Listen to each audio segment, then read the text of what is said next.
Eu procurei um podcast igual MRG, algum programa com muita informação de cinema, games e HQ. Eu procurei alguém pra substituir o Beto Afonso Solano e o Didi, mas não consegui. Fim de semana sem pra variar.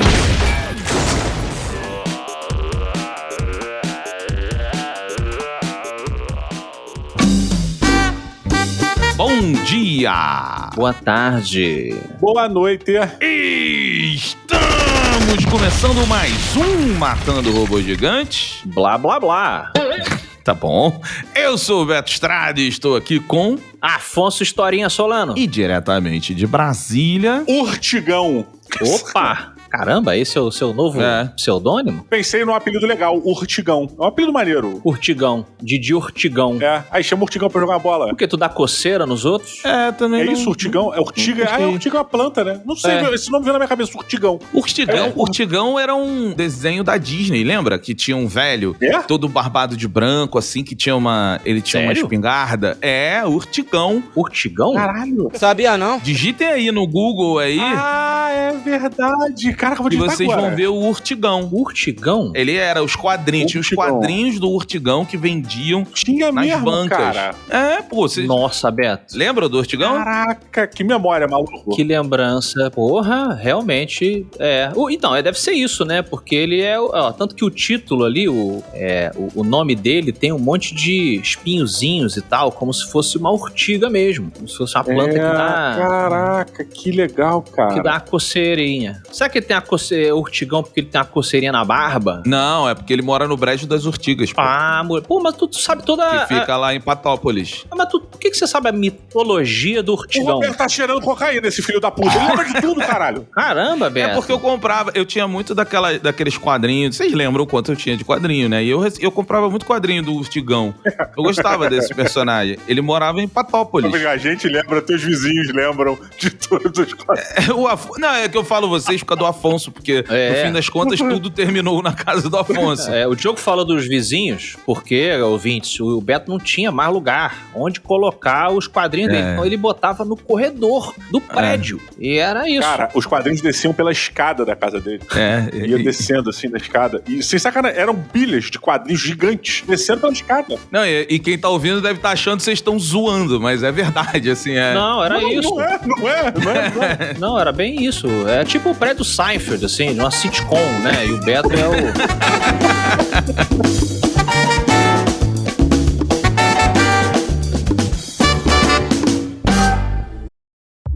This episode is brought to you by Progressive Commercial Insurance.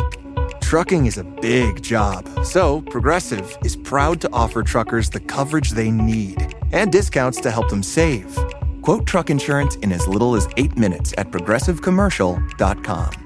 Progressive Casualty Insurance Company and Affiliates. Discounts not available in all states or situations.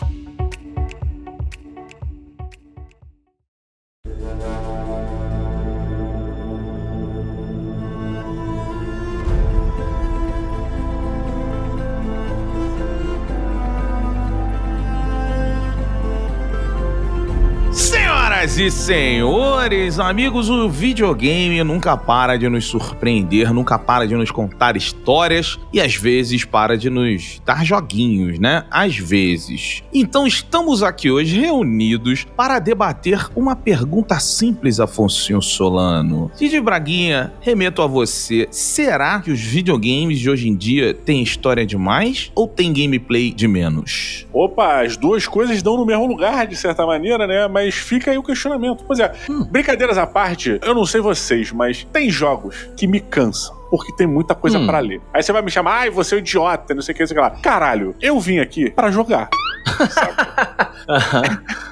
E às vezes, a gente faz pouco isso. A gente fica contemplando uma existência. Às vezes eu me sinto dono de um Tamagotchi, sacolé? Em alguns jogos. Assim. Mas às vezes o contrário acontece. E deixa eu te corrigir, Diogo. A afirmação que eu fiz no começo, ela não dá no mesmo lugar. Porque um jogo pode ter história demais ou gameplay de menos. Mas você pode falar assim, a história tá boa, mas podia ter mais gameplay. Sim. Entendeu? Exato. Ele tem toda a razão. Então, não necessariamente uma história inflada te dá tá um gameplay de menos. E às vezes tem muito gameplay e tem pouca história, assim. Tem muitos jogos hoje em dia, principalmente os multiplayers, que a história tá ali só pra gerar um Arcane, uma parada foda, mas a história no jogo mesmo não tá super dentro.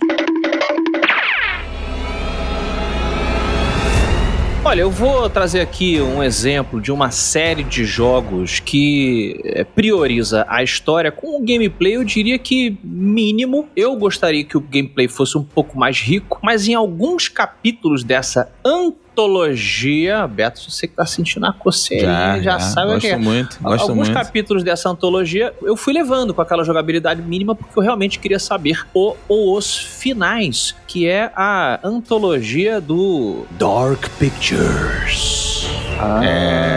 Vamos lembrar, Beto, quais são aí os jogos que tem da Dark Pictures? Então, o Dark Pictures, só para as pessoas entenderem, ele é aquele tipo de jogo que é meio filmado. O Until Dawn é o maior exemplo que eu acho que a gente tem na cabeça das pessoas, né? Tem o Man of Medan. Isso, então, Little Hope. Esses são o Dark Pictures Anthology, porque essa empresa fez o Until Dawn, fez muito sucesso, aí eles vêm com o Man of Medan, o Little Hope e o House of Ashes. Isso. E tem um novo agora que é maneiro também, cara, que é tipo também um filme de terror assim com a cabana na floresta. The Quarry, mas o The Quarry, ele não entra no Dark Pictures Anthology e ele tá ligado ao Until Dawn, não ligado no mesmo universo, mas o estilo de jogo, porque é adolescentes na floresta, slasher pra caramba, enquanto o Dark Pictures já não é tão slasher, é mais terror mesmo, né? Mas em suma eles são todos assim, como se você estivesse jogando um jogo de terror onde adolescentes estão sendo perseguidos por um assassino com a faca na mão, ou pelo Hellraiser, pelo algum monstro da floresta, né? Esse estilo de filme de terror adolescente, assim. Sim, e uma jogabilidade, que é a jogabilidade daquele do serial killer do Mosaico lá, que fica um menininho perdido no shopping, que eu esqueci o nome. Eu acho que como é que é o nome? É Quantum... Não. Heavy Rain? Heavy Rain, isso. É Heavy Rain e Beyond Two Souls são os expoentes dessa. O Beyond Two Souls era aquele da Ellen Page, né? Que agora é o Elliot Page, mas era a Ellen Page na época. Isso. São esses jogos muito narrativos, onde o gameplay ele é um auxílio na sua mão para que você tome decisões que vão influenciar na história. Cara, mas olha só, olha uma coisa que eu acho curiosa, né? Eu joguei recentemente o Until Dawn. Nunca tinha jogado e fui jogar e tal. E Muito bom. Me cansei, cara. Me cansei pelo seguinte. Quando você vai jogar um Detroit Become Human, por exemplo, que é o mesmo estilo de jogo, do Heavy Rain e do Beyond Two Souls. Bem lembrado. Da mesma empresa, inclusive. Maneiro. Cara, o Beyond Two Souls, o Heavy Rain, o Detroit Become Human, eles são jogos narrativos, mas o gameplay, ele é essencial pra condução da história. Quando eu fui jogar um Until Dawn, a sensação que eu tive era que o gameplay foi feito pra chamar aquilo de videogame. Porque era tão scriptado, tinha tanta coisa scriptada que você tinha que fazer, que eu tava vendo a Matrix do jogo acontecendo na minha frente, sabe qual é? Eu não fiquei tão fascinado. Acho que o equilíbrio de qualidade da história e do jogo foi muito desbalanceado. Mas tem coisas que se você não fizer, determinados personagens vão morrer e o final vai ser diferente. Mas eu concordo que ele é realmente, é o que eu falei no começo. Eu gostaria de um pouco mais de jogo pra que essa história... Então, mas você não concorda que o lance... É porque eu acho que aí também a gente fica muito preso à cabeça, tipo, que eu acho que é importante diferenciar, que assim, jogo não necessariamente é resposta de apertar botão e mexer manivela, né? Porque o jogo do Until Dawn é um jogo de quebra-cabeça e de decisão. Então, assim, que você pode chegar no final do jogo com todo mundo vivo, você pode chegar no final só com um vivo, você pode chegar com 3, 4 vivos, e aí tá tudo... O jogo são as suas decisões, qual caminho que você escolhe, qual conversa que você escolhe. Então, ele não tem muito reflexo, né? Não é sobre o reflexo, apertar botão. Até em alguns momentos ali... Até tem uns quick time events aqui. Tem. Mas não tem muito, né? Mas não é o core gameplay, né? Não é. Mas eu acho que não é sobre isso. Eu concordo muito com você, Beto. Eu acho que a partir do momento em que a gente entra num jogo narrativo, onde a história é o que importa, a gente, bem ou mal, vai cair num jogo de decisões morais, né? Decisões éticas ali, que essa é a brincadeira. O jogo, ele mexe com você pra saber o que você faria em situações bizarras que estão acontecendo ali colocando. Só que o Detroit Become Human, o Heavy Rain e tal, o Beyond Souls, eles fazem isso com uma maestria absurda. Um nível, uma profundidade nessas decisões, nessas escolhas que você tem, muito grande. E quando você vai pra um Until Dawn, pra mim são coisas muito rasas, assim, sabe? São paradas que estão bem superficiais ao ponto de eu não me interessar. Tem decisões que eu falo, foda-se, eu quero que todo mundo morra, sabe? Quero ver como esses caras vão morrer. Pra mim, quando eu falo assim, quero ver como é que vai ser esse cara morrendo. Puta, é porque eu não tô dentro do jogo.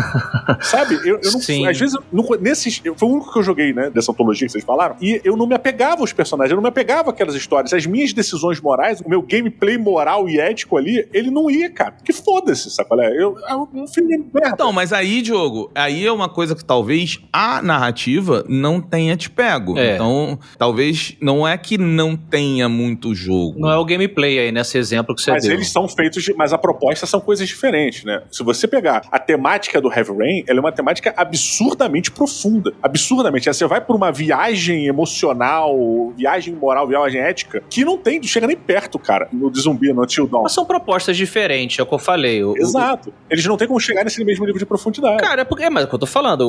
O The Quarry, inclusive, ele justamente brinca, e eu acho que até brinca bom na estética dele, não na história, mas a estética visual dele, ele é o que mais chega próximo desses filmes dos anos 80 ali, do Jason, do Fred Krueger e tal. Ele é um filme trash de cabana na floresta, e nisso eu acho que ele acerta na mosca. Então, assim, você não pode... Eu acho que pra você homenagear esse gênero, é um gênero até Sam Raimi também, né? Também outro filme de cabana na floresta ali, o Evil Dead. Você não pode ter questionamentos muito existenciais, assim, né? Porque senão você foge. Então... É uma coisa sobre qual é a proposta da história que o cara tá te contando. Sim. Jogos, você citou aí a profundidade do Heavy Rain, e assim, se a gente for, por exemplo, falar de Walking Sims, que são jogos que tem muito menos gameplay direto nesse sentido, Gone Home, se a gente falar do que eu sempre gosto de citar, porque eu acho maravilhoso, What Remains of Edith Finch, que é um jogo que, nesse sentido, ele é muito interessante, porque ele tem muitos gameplays variados, basicamente cada fase é um gameplay variado, mas o gameplay tem que sustentar a história que está sendo contada. Ele serve 100% à história. Eu acho que nos casos desses jogos aí do Until Dawn, The Quarry... vocês estão falando do Beyond Two Souls, mas eu tava pensando mais naquele dos Android. Como é que é o nome dele? É o... Detroit Become Human? Detroit Become Human. Detroit, eu acho que ele é melhor, bem melhor do que o do Two Souls ali, nesse sentido também existencial e tal, que a gente gosta. Mas eu acho que o problema desses jogos aí é que muitas vezes, eu pelo menos sentia que o gameplay, ele solta você lá na, sei lá, seja na delegacia de polícia, no Detroit, procure o policial tal. Ou então ele solta você ali no Until Dawn, né? Investigue com essa lanterninha. E no fundo, não tem muita coisa pra você investigar ali. Ele quer só que você chegue no policial, né? Ou chegue até o próximo ponto. E eu gostaria de ver mais coisas ali que você pode descobrir. Abre a gaveta, aí você descobre um negocinho, você lê uma parada, Detroit, você aprende. Em ambos. Eu acho que em ambos, seja nesses jogos de terror ou no Become Human, justamente, falta coisa ali em between. Às vezes eu sinto que eu tô só movendo o boneco pra frente até o próximo diálogo, sacou? Então... No Detroit eu não sinto tanto isso, cara. Eu senti isso muito no Until Dawn. Mas no Detroit, como pra mim o cerne do jogo é justamente o meio do caminho, né? Ele pra mim deixa claro isso, né? Toda aquela exposição filosófica sobre a existência, sobre o ser, o que é ser, e por aí vai. A maneira como você chega até o ponto final, ela é tão bem feita, tem tantos questionamentos, tem tantos pontos elevados ali. Mas isso é história, não é gameplay. Eu tô falando de gameplay. Pois mas o gameplay, aí como o Beto colocou, ele serve à história, à condução da história, né? Você tem ali certos... Você não sentiu falta de coisa pra fazer? Enquanto você não achou que às vezes você tava movendo só o boneco pra frente, assim? Eu sinto isso no Until Dawn. No Detroit Become Human, isso é clara a exposição disso. Eles sabem que eles estão trabalhando com esse tipo de... Eu sei que o jogo é esse, tá? Não vai ter nada além daquilo. Ele não se propõe a ser muito maior do que isso. Ele não se propõe a ser um jogo de ação ou escambau. Que no Until Dawn ele se propõe. Você tem cena de perseguição no Until Dawn. Você tem as paradas que, puta... Pô, peraí, mas o Detroit tem perseguição também, tem tiroteio, cara, tem acidente, tem ação. Mas é muito menor, assim. São coisas que, são muito menos, assim. O Until Dawn, ele tem esse pacing rápido de, tudo susto, ele tem uma mistura de terror com horror, né? O Until Dawn, ele não decide exatamente em qual lado ele vai, mas tudo bem também. Só que, entendi. Sei lá, não ficou claro pra mim. Senhores, vocês dois são meus amigos há muitos anos e a audiência aqui, que é nossa amiga também há muitos anos, sabem que eu tenho um desgosto ali com as obras de Hideo Kojima, né? Eu acho que ele é um cara de conceito muito bom, mas ele não sabe contar a história pra mim de maneira muito clara ou interessante, mas é meu gosto, evidentemente, muita gente ama aí e tal. E aí, poxa, apareceu pra mim a oportunidade de jogar Death Stranding, jogo aí do entregador da FedEx, né? Isso. É o Norman Reedus, lá do Walking Dead, num mundo apocalíptico, onde os fantasmas estão voltando e aquela coisa toda pra quem jogou. E eu falei, tá, deixa eu dar uma chance pro Kojima. E aí, cara, realmente a jogabilidade é uma parada que você nunca viu. Isso a gente tem que dar crédito, né, no mínimo. Não sei se vocês dois jogaram. Já. Pronto. A jogabilidade é estranha, mas eu falei, caramba, tá aí. Vamos embarcar. A proposta é essa, amigo. É entregar o pacote do ponto A ao ponto B e tal. Tem as minhas críticas ali, a jogabilidade, acho que é mega burocrática, acho que desnecessariamente burocrática e tal. O cara quis assim, sei lá, achei muito desnecessariamente complexa e arrastada. E a contemplação e tal. E aí, a história no começo, ela me fez me mover pra frente. Falei, tá, a jogabilidade tá chata pra mim, mas a história tá muito intrigante. Eu vou seguir. Acabou que eu desisti, porque eu não acho que ele conta a história bem, ficou muito maluco, muito sem sentido. Mas eu queria saber se tem algum outro jogo assim, esse foi na minha experiência. Algum jogo em que a história fez vocês continuarem com uma jogabilidade que não agradava tanto vocês. Por vários, né? É? Ah, cara, assim, se a gente for parar pra puxar na mente, eu acho que tem muito jogo que a gente deve ter zerado pensando assim, cara, a história tá me guiando, eu preciso saber o final da história. Te dou um exemplo aqui. É isso. Um jogo horroroso. Lá vem. Horroroso. Horrível. Horroroso. Horrível. Um espanto. Me faz mal. Inclusive, quando eu estava jogando e muito triste, Afonso me liga. Eu tava putão, assim, caralho, essa merda. Puta que pariu, esse lixo. E aí o Afonso falou pra mim, cara, por que você só não para? E eu falei, porque eu quero saber o final da história. Está uma merda, mas eu quero saber, que se chama Mortal Kombat vs DC. Ah, não, Beto. Esse jogo é muito Beto. ruim. Mas olha só. Eu não tô criticando, não. Eu só tô falando, por que tu desistiu, cara? Por que eu não desisti? Porque ele é brasileiro, pô.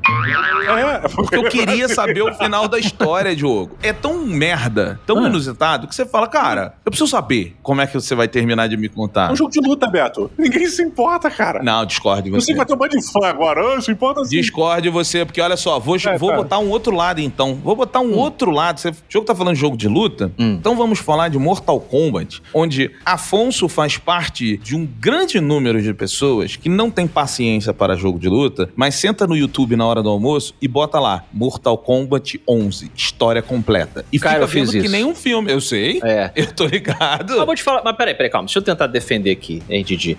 Eu fiz isso porque eu achei a jogabilidade do Mortal Kombat muito boa. Eu adoro jogo...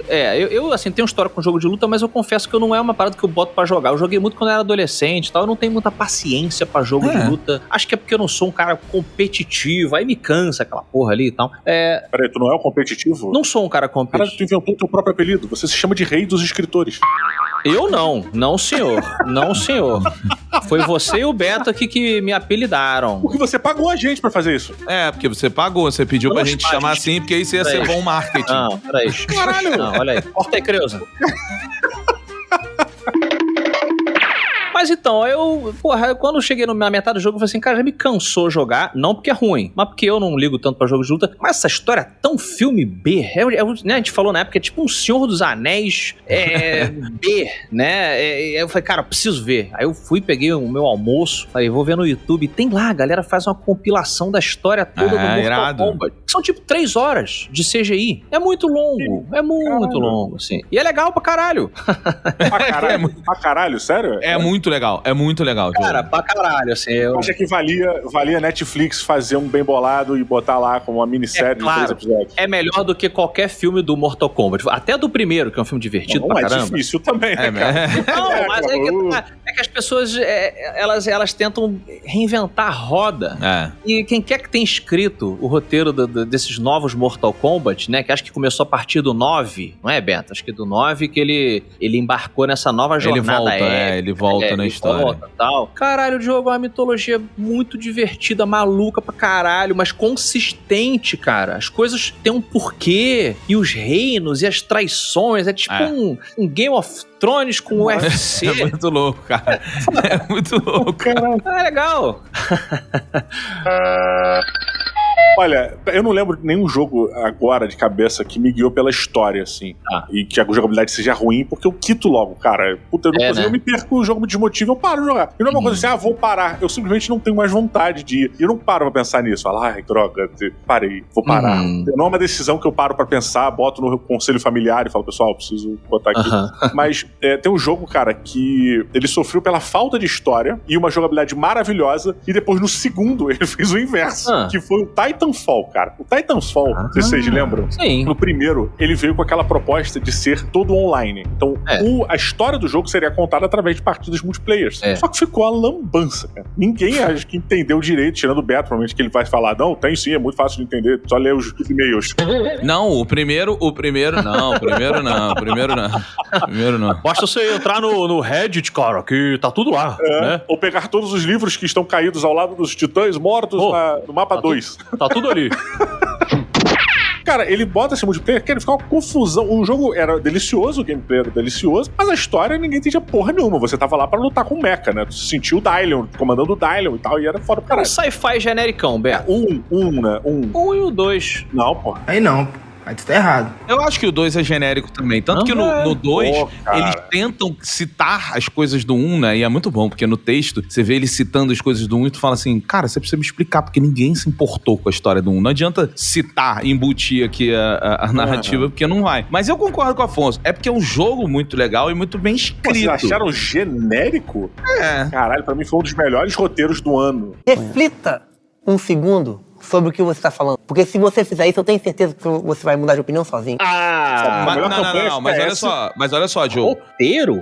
Então, eu acho que aqui a gente entra no cerne da discussão. Porque, assim, eu acho que é uma história básica, porém bem contada. Isso, Mas apoiada por um gameplay que é tão sensacional eu acho. que nos imerge mais dentro daquela situação toda que tá acontecendo, sabe? Eu acho que é o casamento perfeito de uma história fraca. E fraca, quando eu digo fraca, não é ruim, tá? É só, tipo, normalzinha demais, com gameplay foda pra caralho. Não, e sendo justo aqui, eu não tenho 100% de lembrança. E eu acho que isso, na verdade, fala sobre a história. Eu não gravei a história do Titanfall tanto assim, porque eu achei que o universo era uma coisa genérica, e concordo que genérico não necessariamente é ruim, com uma história ali bem contada, porque ele foca na relação entre você e o teu robô. Isso eu acho legal. E o gameplay ajuda essa relação entre você e o seu robô. O gameplay ajudava muito, né? Você sentir que você tem o controle, que vocês estão juntos, que ele te ajuda. É porque eu acho que o mérito, eu concordo com o que vocês estão falando, tá? Não tô discordando, não. Tá. Mas eu acho que o mérito do roteiro, e por isso que eu botei roteiro, não falei da história necessariamente, muito esse, né? Ele foca na relação dos dois, de um ser metálico com um ser biológico, saca? E como é que essa relação vai. Então a história, ela funciona pra servir a esse relacionamento. Quando você termina o jogo, você tem um amigo ali, tu sabe? Você sofre pelo robô, você luta por ele, e o vice-versa, né? E o robô luta por você, e o cara, pra mim esse é o mérito de Titanfall 2.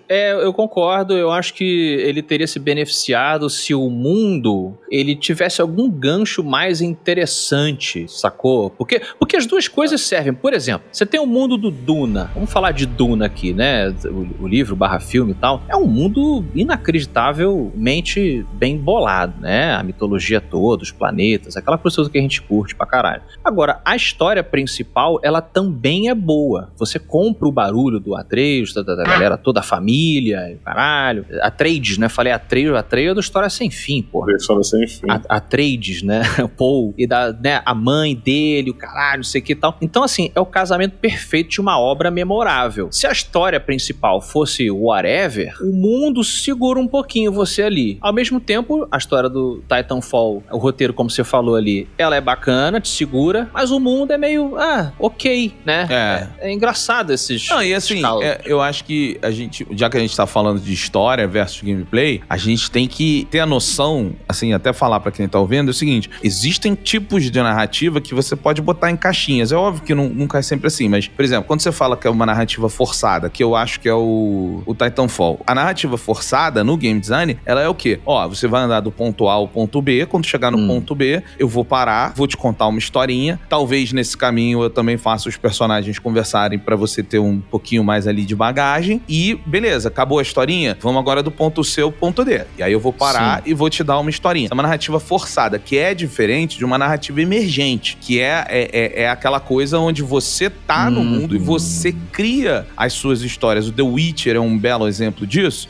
O Red Dead Redemption é um belo exemplo disso, que são jogos que, assim, o Afonso jogou, o Diogo jogou, eu joguei, e cada um teve a sua história, cada um teve a sua jornada, cada um, seu personagem tava meio que com uma missão ali. Peraí, calma também, porque assim, não é como se fosse cada um teve exatamente a sua história. Teve. Não teve. No final das contas, o Arthur, ele é o mesmo Arthur, com pequenas nuances de diferença. Não é um RPG raiz. Não, tudo bem. Peraí, o Arthur que você tá falando do Red Dead, né? Você tá falando do Red Dead, né? Você falou do Red Dead 2, Mas ainda assim, o fato de eu falar que o meu Arthur era viciado em pôquer, porque eu ficava, literalmente, tinha dias que eu jogava partidas de 4 horas só no pôquer, Sim. E aí o meu Arthur ficou viciado em pôquer. O meu Arthur fazia barba pra encontrar a menininha e trocava de roupa. Isso é a narrativa emergente. Isso. Talvez o Diogo, jogando É que são nuances, é isso que eu falei, são nuances de personagem que você acrescenta. É como se fosse um papel que você vai interpretar no filme ali do Francis Ford Coppola. Isso. E aí você fala assim, cara, queria adicionar um detalhe que ele gosta de se barbear antes de encontrar a mulher. O que você acha? O Coppola fala, Então, adorei isso. Mas o personagem, ele tem um arco escrito já. Não, ele tem um arco, mas eu tô falando da narrativa, porque... Gostaram dessa alegoria? Eu gostei dessa alegoria que eu fiz. Parabéns. Não foi legal? Opa, Obrigado, Diogo. Poxa. É a melhor alegoria que eu já vi. Você é o melhor nisso. É a verdade, não minto. Poxa, aí sim, caramba, eu fico tão feliz quando... Valeu, amigos! Mas assim, quando a gente fala de narrativa, é diferente da história. A história do Arthur é uma, mas como o jogo tem esse conceito de narrativa emergente, ele tem esse conceito onde você vai criar, vai chegar aquelas conversas que você fala assim, caralho, cara, aconteceu uma parada comigo, eu tava fazendo isso, aí o cara fez aquilo, aí o trem veio, bateu. Talvez com você não tivesse acontecido isso, saca? Cara, mas, Beto, eu enxergo a narrativa emergente como um elemento que você pode favorecer, né? Ela é um asset que tem no jogo onde o game design pode favorecer a narrativa emergente ou não, porque em qualquer ambiente você tem como criar uma narrativa emergente derivando dali, até no campo minado, cara. Sim. Você pode inventar uma história pra parada. Peraí. Agora, mas pode, cara. E, cara, quantas vezes a gente fez isso, Afonso? Quantas vezes a gente jogar jogo de avião que a gente se fantasiava e inventava uma história? Então, Diogo, mas é diferente. Não, mas é diferente. Tem nível, né? É que a gente é muito louco também, né? Mas é diferente, níveis, calma aí. Mas ainda assim você pode adereçar valores e pesos que não tem necessariamente no jogo. Então, mas aí você fala que o jogo tem uma narrativa emergente quando os game designers te dão ferramentas para ter uma narrativa emergente. Se você cria um mundo na sua cabeça no Super Mario... É diferente. Discordo, ainda é mérito do jogo, Beto. É você que tá criando. Não é. O jogo me entrega um gameplay. Eu vou dar um exemplo. Tem um jogo de cápsula espacial, onde você comanda uma cápsula espacial que tá indo pro espaço. Tipo um Nobody Explode. Keep Talking Nobody Explode, tá? Qual o lance? Você pega o jogo, uma pessoa tem um manual do jogo e outra pessoa tá na cabine. O jogo é um simulador, ele é só isso. Quando você senta pra jogar, aí você sentou lá, eu tô no cockpit, tal, começa a mexer, começa a aparecer alerta e eu tenho que resolver os alertas. A sua cabeça, ela por mais que ela vá no prático pra resolver os botões, você está no espaço, a sua sensação é, eu tô no espaço, voltando pra Terra, de uma missão, que missão é? Você tá tão imersivo, tá tão imerso dentro daquele jogo, daquele simulador, que você criou um background sem querer. Não, tudo bem, mas aí você mudou o jogo. Quando você... Aí, beleza. Não, e aí é imersão, não é, a gente não tá... Gente, mas a imersão, ela favorece, gente. Eu acho que, por mais que a pessoa não queira, a narrativa emergente é uma coisa que pode acontecer em qualquer jogo. Não, mas peraí, você mudou. Quando você falou, é porque a gente deu risada, quando você falou do campo minado. O campo minado, se eu estiver jogando e começar a imaginar que eu sou um desarmador de bombas da Primeira Guerra Mundial e tal, eu estou projetando uma parada que o designer, ele não colocou ali. Não existe nem um pouquinho disso. Ele chamou de campo minado. Sim, mas pode ser na Bósnia. Pode ser... Onde seja, aí a narrativa emergente, ela deriva de você. Não. Peraí.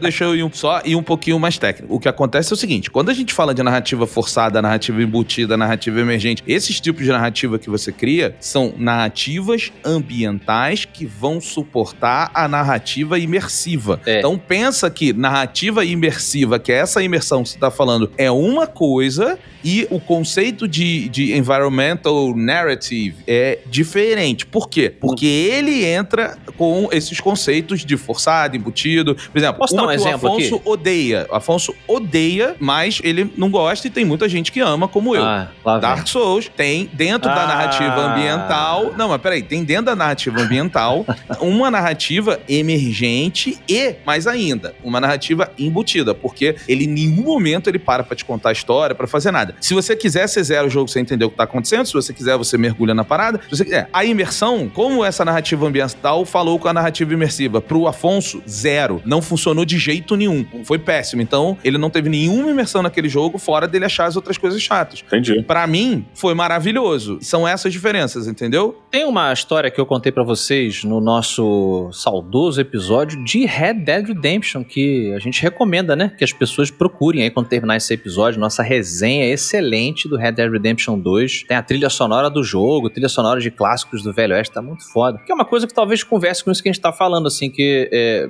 vou resumir aqui, né? Porque tem lá no episódio, mas pra gente ilustrar, eu tava fazendo side quest, assim, pescando, não sei o que, eu tava buscando, então, fazer uma bota de jacaré. Eu falei, vou caçar um jacaré. E eu fui lá pro pântano, onde tem um jacaré que eu precisava, só que eu tava sendo procurado pelos mercenários, né? Pelos caçadores de recompensa. Tava com, sei lá, o número de dólares lá pra minha cabeça. E, cara, eu entrei no meio do pântano procurando jacaré, e o pântano é cheio de jacaré. E aí, quando eu tava lá embrenhado, cara, na floresta, no pântano, começou a surgir caçadores de recompensa, que eles chegam em bando, né? Vocês lembram? Chega, tipo, uns 7 caras. Eu tava muito procurado. Tinha uns 7, 8 caras, meu irmão. E aí, eles param, né, fora do pântano, e você ouve eles falando, "He's around here!" Foi mal, ficou parecendo agora o Arthur, né? Mas o cara falou lá, "Ele está por aqui! Vamos procurá-lo!" Aí eu, caralho, me agachei assim. Isso não faz parte da história. Isso não faz parte da história. É um negócio dinâmico. As pessoas vão te caçar onde quer que você esteja, é meio aleatório. E aí eu me escondi no pântano, fiquei agachado, e os caras foram entrando, cara, no pântano, me procurando com as lanterninhas, com as espingardas e tal, e os jacarés começaram a atacar os caras. Olha aí. E aí os caras começaram, meu Deus,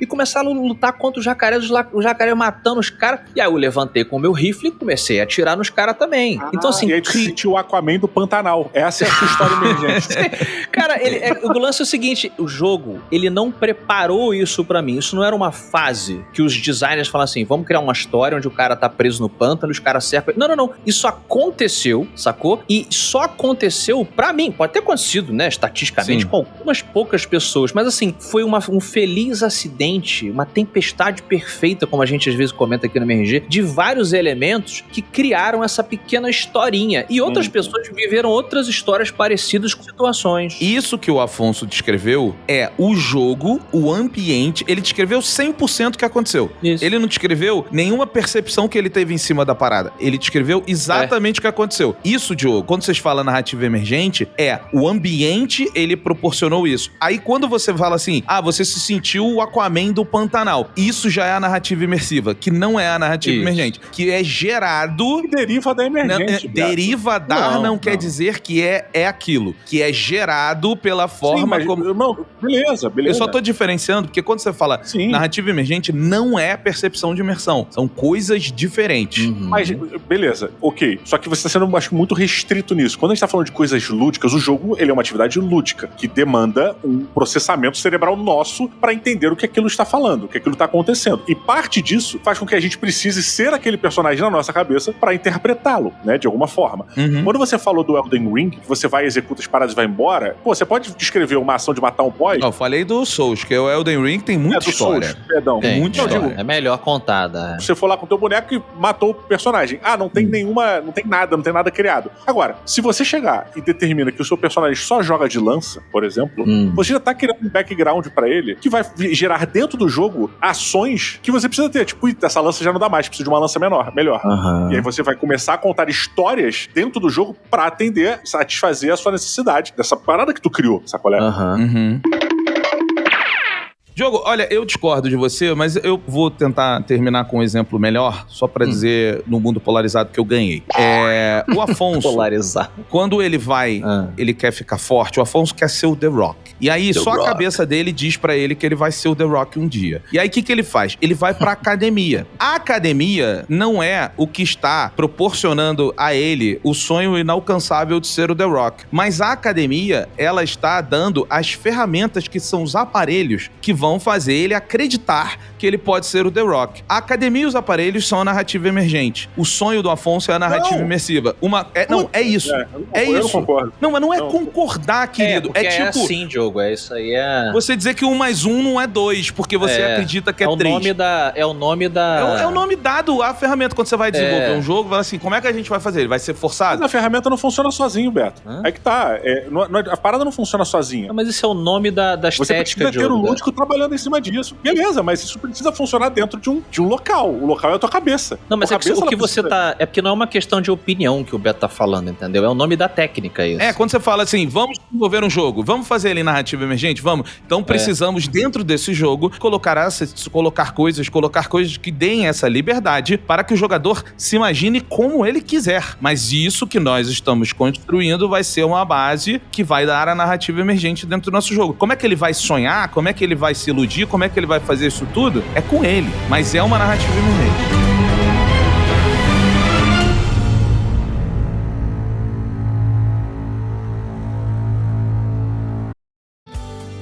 Getting ready to step into your career era? Set yourself apart with Adobe Creative Cloud Pro for students. Hone your skills with apps like Photoshop, Illustrator, Premiere Pro, and more, powered with the latest in creative AI. Students save over 55% so you can build a portfolio you're proud of. Launch your future with Adobe Creative Cloud Pro for students. Visit adobe.com/students to learn more. Hi, I'm Jim. I'm not an actor, just a guy living with prostate cancer. My wife and I face each day head on. We asked my doctor about Xtandi enzalutamide. Xtandi 40 milligram tablets treats men with prostate cancer that has spread to other parts of the body and responds to a medical or surgical treatment to lower testosterone. Xtandi may cause serious side effects: seizure, a brain condition called PRESS, allergic reactions, heart disease that can lead to death, falls and bone fractures, swallowing problems, or choking that can lead to death. Stop Xtandi and get medical help at once if your face, tongue, lip, or throat start swelling. Tell your doctor at once if you faint, have a seizure, quickly worsening headache, decreased alertness, confusion, vision problems, chest pain or discomfort, or shortness of breath. Xtandi can cause harm to an unborn baby or miscarriage. Use birth control during and 3 months after Xtandi. Common side effects include muscle and joint pain, feeling unusually tired, hot flashes, constipation, less appetite, diarrhea, high blood pressure, bleeding, falls, fractures, and headache. Visit Xtandi.com to watch my story. This episode is brought to you by Progressive Commercial Insurance. Trucking is a big job, so Progressive is proud to offer truckers the coverage they need and discounts to help them save. Quote truck insurance in as little as 8 minutes at progressivecommercial.com. Progressive Casualty Insurance Company and Affiliates. Discounts not available in all states or situations.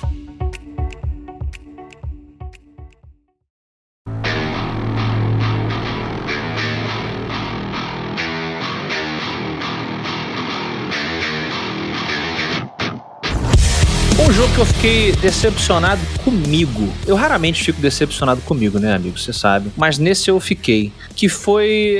Eu olhei pro Doom, na época que ele saiu, né? E eu falei novo assim... Novo ou antigo? O primeiro, o Doom... Agora é o Eternal, né? Tem o Doom Eternal. Não, peraí. Então você tá falando desse novo Doom. É porque o Doom... É o Doom que roda em qualquer lugar. Que, aliás, vocês viram? Que rodaram Doom no bloco de notas do Windows. Chegaram nesse nível, tá? Sério? Depois eu mando pra vocês. Não tô falando dos anos 90 lá, não. Não, tô falando desse Doom novo aí. Sim. Do Caçador de Demônios. Da Bethesda aí, da Bethesda, exato. Eu olhei pra ele na época que ele saiu e falei assim, caralho, meu irmão, olha que conceito foda. Eu adoro o Doom antigo, né? Adoro essa coisa do terror com sci-fi. Vamos lá. E aí, cara, o gameplay é legal pra caramba, assim. Achei bem divertido. Mas como a história dele é muito rasa, pelo menos eu achei meio rasa, assim. A jogabilidade não me sustentou. Não segurou. Tem o metal? Então, é um estilo de metal também que eu gostei da trilha de metal, mas é um metal que... É um metal mais trash, né? Ele me cansa também. É um metal que, tipo, depois da terceira música você tá tipo, caramba, é só isso mesmo, assim? Aí, entendeu? Eu fiquei nessa dúvida também. Jogos que a jogabilidade é muito legal, mas se não tem uma história que te move, você para. O Doom é um bom exemplo, porque realmente a jogabilidade dele, ela beira o impecável, né? Jogabilidade, somente jogabilidade que eu tô falando aqui. aqui, a mecânica. É um negócio assim... Flui muito bem. Você vai, né, slicing and dicing, cortando, atirando, esmagando, arrancando a cabeça dos demônios e direto, sem parar, se divertindo. Mas não é inovadora, né? Acho que o Beto falou. Ela é impecável, mas não inova. Ela é básica. Não é, exato. Acho que não é inovadora, mas ela, pra mim, ela beira um impecável num jogo de FPS com aquela proposta de velocidade. Agora, eu concordo com você, Afonso. É um jogo que me cansou. Até dizem que o Eternal, que é a continuação, expande o lore e tal. E eu tenho uma curiosidade, mas a jogabilidade, como ele é tão focado na jogabilidade, acho que eles ficaram tanto tempo afinando e fazendo aquela coisa super incrível, eles esqueceram um pouco de contar a história. Eu me cansei também. Mas você não acha que existem jogos hoje, e o Doom me parece, só na minha percepção, não tô me baseando em nada fora o meu achismo, que ele é um jogo feito pra esse movimento, que eu acho que o Diogo pode falar melhor, de Twitch, de transmissão, de streamer. Então você tem movimento, você tem velocidade, você tem reações, situações que vão falar com quem tá jogando, pra quem tá vendo também se empolgar e não sei o quê. Você não acha que o Doom tá muito focado nesse novo lado do videogame, que é o lado streamer, de ser? Olha aí, Didi. Olha, cara, eu acho que sim. A gente tem uma lembrança nostálgica do Doom, né? Do primeirão lá, de 92, 93. Ele vai cagar com o Doom velho. Eu tô sendo honesto com as coisas que eu pensei, mas presta atenção. O Doom, ele sempre foi um jogo de arena. Você anda 2 metros, tem uma arena de combate. Anda 2 metros, arena de combate e por aí vai. A história do... Caralho, a maioria... Cara, eu vou cagar aqui. 80 a 90% das pessoas não sabe o que aconteceu na história do Doom. Mas peraí, você tá falando de 1990 e, sei lá, não tinha como ser... Era difícil contar uma história complexa, beleza, cara. Mas quando você tem outros jogos que você sabe o que aconteceu. Mas não nessa época. Vou botar o jogo de 93, Syndicate. É um pouquinho depois, eu acho. Mas o Doom foi o primeiro. Cara, o Doom foi, sei lá, o segundo jogo. Acho que o segundo jogo depois do Wolfenstein, que você, né... Os caras estavam testando ali uma jogabilidade que... E foi o primeiro num estilo... Prince of Persia. Você sabe a história do Prince of Persia? Sim, exato. Né? Prince of Persia é uma história melhor. Não, mas você sabe agora. Desculpa, mas você sabe agora. Foi mal. Não, mas peraí. Aquele em retroscopia... Na época você sabia. Aquele em retroscopia, eu tô contigo. Duvido também que alguém soubesse essa história aí, tá? Não, mas peraí, calma. Amigos. Não, Beto, o que é isso? Ela começava, não tinha nem nada escrito. O cara sequestrava a princesa, tu tinha que salvar. É simples. Olha só, calma. A gente sabia o seguinte, o básico do Doom e a gente já gostava disso. Existe uma base em Marte que tá fazendo experimentos com portais, alguém fez uma cagada, estilo Event Horizon, abriu um portal pro inferno. É a premissa, inclusive, do gênero que eles queriam brincar. É isso aí, não tem que ter muito... Aquilo que a gente falou lá do... Beleza. Né? É isso, vamos matar demônio e tal, não sei... É aquela parte de trás da capa do jogo, vinha explicando o que era agora. Isso, acabou. Pra quem não tinha capa do jogo, que era 80% da população brasileira, uns 3% só sabia o que era a parada, e eu boto você. Porque tu, sei lá, leu, ficou sabendo o que era a parada Marte. Duvido que, cara, tu perguntar a pessoa que joga casual, ela, e Doom era em Marte? Sabia não. Mas qual é o ponto em cima disso que eu não entendi? Então, o meu ponto é o seguinte, esse jogo Doom Eternal, ele é uma melhora desse primeiro jogo. Ele segue o mesmo processo, as mesmas regras, as mesmas coisas, com uma evolução de jogabilidade, uma evolução de narrativa, uma evolução de história. E como a história é a menor coisa dentro disso tudo, não importa tanto. O que importa é mais o gameplay, a diversão e por aí vai. Então eu acho que esse jogo, ele honra o que o Doom é, saca? Hoje em dia é cansativo pra mim. É que olha só. Esse modo de arena também me pega. É que eu acho o seguinte, ele casa com o exemplo, essa conversa é muito legal, como sempre fazemos no MRG. Ele casa um pouco com a coisa do Titanfall 2. O mundo, o conceito geral do Doom é esse aí. Abriram um portal em Marte, fudeu, o inferno tá entrando. Agora, acho que você podia ter trabalhado um pouco mais a história ali particular, aquele capítulo. Então, o Doom Guy, ele não tem personalidade alguma. Aí é meio que proposital, né? Tipo, inclusive tem vários memes, assim, muito engraçados, né? De que ele realmente é o terror dos demônios, assim. Eles ouvem a serra elétrica, eles começam a tremer. Tem uns memes bem engraçados lá no Nine Gag e tal, né? A galera lá do 4chan, essas porra toda. Mas Afonso, sinto falta de tipo assim, pô, não podia contar uma história um pouco mais... Quem é esse cara? Será que ele tem um objetivo ali? Enquanto ele tá lutando contra os demônios, será que ele tá correndo atrás da... Igual a gente falou lá do Duro de Matar. Pô, o tiroteio é foda, os bandidos, isso aqui é o... Mas por que no final você torce pelo John McClane? Porque ele tá tentando consertar as coisas com a esposa dele. Eu não tô falando que o Dungai precisa ter a esposa ali, sei lá, sacou? No laboratório. Mas vou te falar aqui, se ele tivesse, vamos dizer, uma filha que tá na Terra e ele precisa sobreviver pra resgatar a filha, e aí você cria uma parada foda, no final a filha já tava morta, sei lá, tô aqui rascunhando com vocês, tipo o Dead Space fez, sacou? O Dead Space... Tipo Gears of War, cara. Isso. Eu fiz igual Chaves agora. Isso. Bem mesmo. Isso. Perfeito. A jogabilidade do Doom ia ficar mais interessante, claro, pra mim, pra mim, Afonso, aqui. Se eu tivesse por que eu tô cortando esses demônios aqui? Depois da primeira hora, eu falei, por que eu tô fazendo isso? Então, mas aí... Qual o sentido da vida aqui em Marte? Mas aí eu acho que nisso o Diogo tem razão, assim. Então eu tô pensando demais também, eu posso estar errado, entendeu? Não, eu acho que você deixou claro, pra você seria melhor assim. Mas talvez os desenvolvedores falem assim, então esse jogo não é pra você, porque não é isso que a gente quer. Exato. Talvez eles queiram outra coisa e não é pra você. Sim. Mas eu acho que ele tem uma coisa que, assim, jogos muito baseados em mecânica hoje, eu basicamente gosto dos dois lados, assim. Me diz qual é a proposta, eu tendo mais a gostar de jogos com storytelling ali mais profundo, um lore mais profundo e tal, mas eu gosto muito de jogos mecânicos. Recentemente eu joguei Disc Room, puramente mecânica, puramente bater recorde, e me diverti, fiquei muitas e muitas horas ali olhando pra isso. Então eu acho que também tem essa coisa de, você, Afonso, falou, isso. Eu gostaria desse caminho, seria mais legal, mas às vezes não é o que o desenvolvedor quer também, ele quer ser raso, né? Ele quer só pontuar, falar assim, toma aqui esse pouquinho de historiazinha aqui. Isso, nem tudo é pra todo mundo, e a gente, né, existe essa galera que grita muito na internet, que a gente sabe que é uma minoria, tem dificuldade em entender isso, de que, pô, mas eu achei foda o Doom, cara, eu fiquei 90 horas cortando os demônios e tal, e talvez pra mim, tipo, mas não funcionou pra mim, não quer dizer, eu não tô falando que é ruim não, é maneiro, o Doom é foda. Isso, mas... vocês dois têm um bom exemplo disso. Tem aquele joguinho top-down, um shooter top-downzinho, que é uma espécie de dungeon crawler ali, que vocês gostam muito, que é aquele da navezinha, que... Helldivers. O Helldivers, sim. ele é muito sobre isso. Ele te dá um contexto básico. Isso. E vai pro jogo. Vai pro jogo. O que importa é o que você tá fazendo ali, atirando, matando gente, fazendo isso tudo. Olha, eu sei que vocês não gostam da redundância de voltar a falar de um tema que já passou, mas eu vou voltar porque, foda-se. Deu 33%. Olha o emergente aí. Afonso, o Diogo.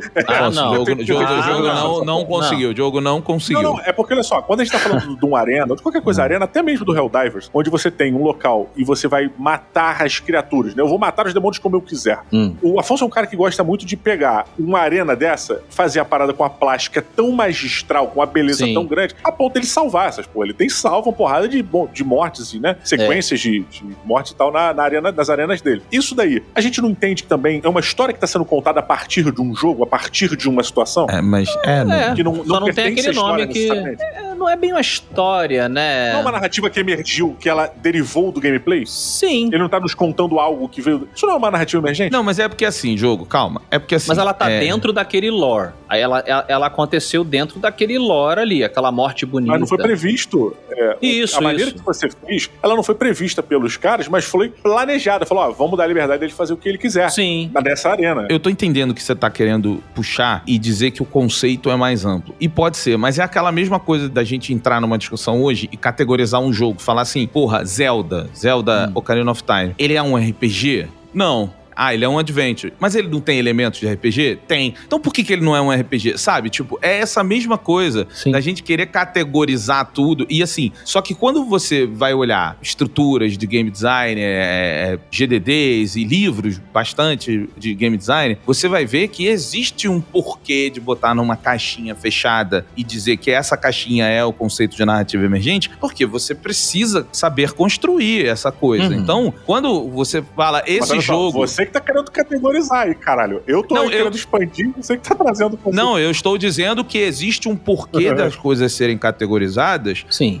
Para que elas possam ser feitas, porque senão vai ficar tudo muito abrangente e você não consegue desenvolver nada. Então, é só nomenclatura, Diogo. É só nomenclatura. Gente, eu entendo. Eu só tô querendo entender, aprofundar mais o conceito do que é aquilo, porque no meu entendimento não é tão restrito quanto vocês estão colocando. É Sim, além entendi. daquilo, sabe? Não, eu entendi o seu entendimento, mas existe uma coisa fechada, é tipo isso, Zelda é um adventure, não é um RPG. Ah, mas eu poderia botar ele na categoria RPG? Poderia, e vai estar muito certo se colocar, mas ele é um adventure, porque isso facilita a percepção. Sim. Isso facilita a construção. Mas isso não é uma parada para venda? Você não tá favorecendo isso para um mercado consumidor, para você doutrinar o mercado consumidor e facilitar assim a venda? Não necessariamente para o mercado de desenvolvedores, mercado que eu digo assim, para quem tá desenvolvendo, porque o cara que tá desenvolvendo, ele sabe que tem elementos de RPG, assim como tem elementos de adventure games ali dentro. E talvez na mesma proporção ou mais até de RPG. Mas ele precisa classificar como adventure, talvez para chegar a um público-alvo específico, que a venda quer, que o marketing quer. Mais ou menos. Eu acho que é porque as coisas, elas precisam ter... Existe uma ciência por trás das coisas. E é isso que o Beto o Afonso puxou a carta do Science. Não, The Science Guy. Yeah, Mr. White. Yes, science! Não, eu quis dizer isso, assim, de que a gente precisa respeitar e não ficar preso, mas a gente precisa respeitar que existe um princípio científico, técnico, por trás de uma obra artística. E a gente, conforme a gente vai estudando, que a gente gosta de fazer aqui, é importante que a gente saiba de onde aquilo veio, e aí eu tô entendendo que é um pouco disso que o Diogo, né? O Diogo é o vento do MRG, a gente volta e meia brinca aqui, né? O Diogo é o vento, o Beto é a pedra, eu sou a água. Pelo que vocês estão falando, eu sou um furacão, que eu fico dando volta. Mas o furacão é justamente isso, é a manifestação caótica do vento. Olha que bonito, né? Olha que interessante. Por mais que você entenda de onde veio, você também não pode ficar preso àquela forma, porque senão você não tenta explorar pra onde ela vai e tal. Mas eu acredito muito no conhecimento de onde ela veio, pra que você possa aí sim distorçá-la, acomodá-la. Eu acho que a discussão que ficou interessante, assim, é importante a gente saber que o nome é esse, né? Isso. É só isso que a gente tava martelando, né? E tem que tomar cuidado, Diogo, porque você também voltou. Daqui a pouco volta o Dark Souls pro Ben. Daqui a pouco eles, entendeu? Vai começar a falar o Dark Souls no MRG é tipo o Bolsonaro e o Lula lá fora, meu irmão. Não passa 10 minutos sem o Beto puxar o Dark Souls aqui. É porque você falou errado. Você falou que daqui a pouco volta, mas ele nunca saiu do meu coração. É verdade. Entendeu? Caralho, você fez aquele paradoxo da profecia. Você invocou a profecia e você fez com que o Beto voltasse a falar de Dark Souls. É verdade. Você tava preocupado e você trouxe o problema. Meu Deus. A culpa é sua.